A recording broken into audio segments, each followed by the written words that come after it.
সকালের নরম আলোয় রতনপুর গ্রামের বাজার জেগে উঠেছে।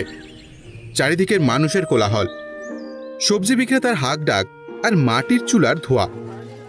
গোপাল তার ছোট্ট পরিষ্কার ঠেলাগাড়িটির পাশে দাঁড়িয়ে গরম গরম আলুর পরোটা ভাজছে। তার দোকানে কম ভিড়, কিন্তু যারা আছে তাদের মুখে তৃপ্তির হাসি। পাশেই ভোলার বিশাল দোকান। সে চিৎকার করে তার খদ্দেরকে ডাকছে, চলে আসুন, চলে আসুন, ভোলার গরম গরম পরোটা একবার খেলে আর ভুলতে পারবেন না। তাড়াতাড়ি চলে আসুন।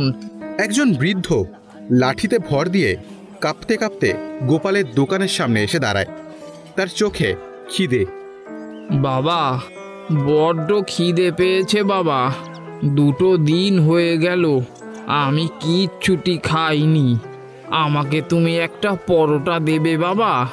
আমার কাছে কিন্তু কোনো পয়সা নেই বাবা। গোপাল এক মুহূর্তের জন্য তার টাকার বাক্সটার দিকে তাকায়, যেখানে মাত্র কয়েকটা কয়েন পড়ে আছে। তারপর হেসে বৃদ্ধর দিকে তাকায়। পয়সা লাগবে না বাবা, আপনি বসুন, আমি আপনাকে গরম পরোটা ভেজে দিচ্ছি। গোপাল যত্ন করে একটা পরোটা ভেজে আচার দিয়ে সেই বৃদ্ধর হাতে তুলে দেয়। বৃদ্ধ তাকে আশীর্বাদ করতে করতে খেতে শুরু করে। এই দৃশ্য দেখে পাশ থেকে ভোলা ব্যঙ্গ করে ওঠে।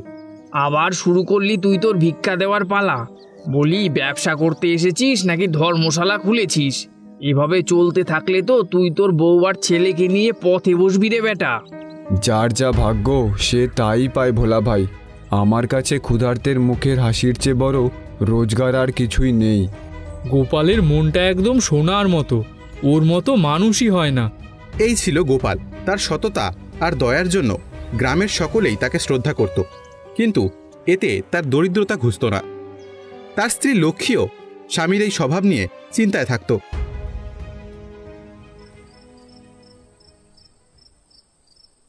একটা ছোট্ট মাটির ঘরে টিমটিম করে একটা প্রদীপ জ্বলছে।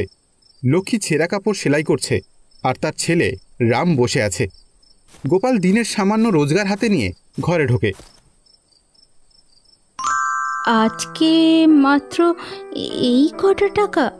রামের স্কুলের খাতা কেনার কথা ছিল, কিভাবে হবে সব?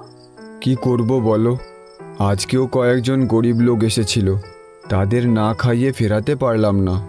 আমি জানি তোমার মনটা না খুব বড়, কিন্তু শুধু বড় মন দিয়ে তো আর সংসার চলবে না বলো।